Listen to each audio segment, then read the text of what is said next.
తెలంగాణలో కాంగ్రెస్ ప్రభుత్వం ఏర్పడిన 16 నెలల్లో దాదాపు 2,44,962 కోట్ల పెట్టుబడులు వచ్చాయి.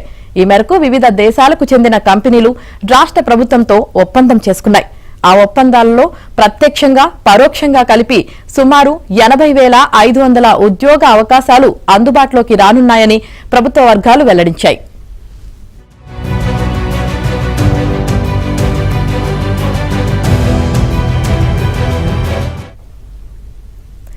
తెలంగాణలో ఉన్న అవకాశాలు, పారిశ్రామిక అనుకూల పరిస్థితులపై సీఎం రేవంత్ దిగ్గజ కంపెనీలకు వివరిస్తున్నారు.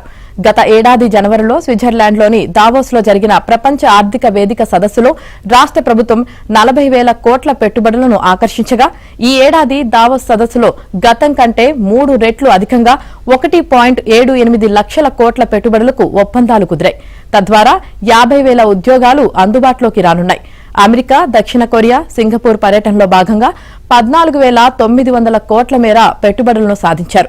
తాజాగా జపాన్ పర్యటనలో 12,600 కోట్ల పెట్టుబడులకు ఒప్పందాలు చేసుకోగా 30,500 ఉద్యోగ అవకాశాలు లభించనున్నాయని ప్రభుత్వ వర్గాలు తెలిపాయి. సీఎం రేవంత్ జపాన్ పర్యటనను విజయవంతంగా పూర్తి చేసుకుని బుధవారం రాత్రి హైదరాబాద్ చేరుకున్నారు.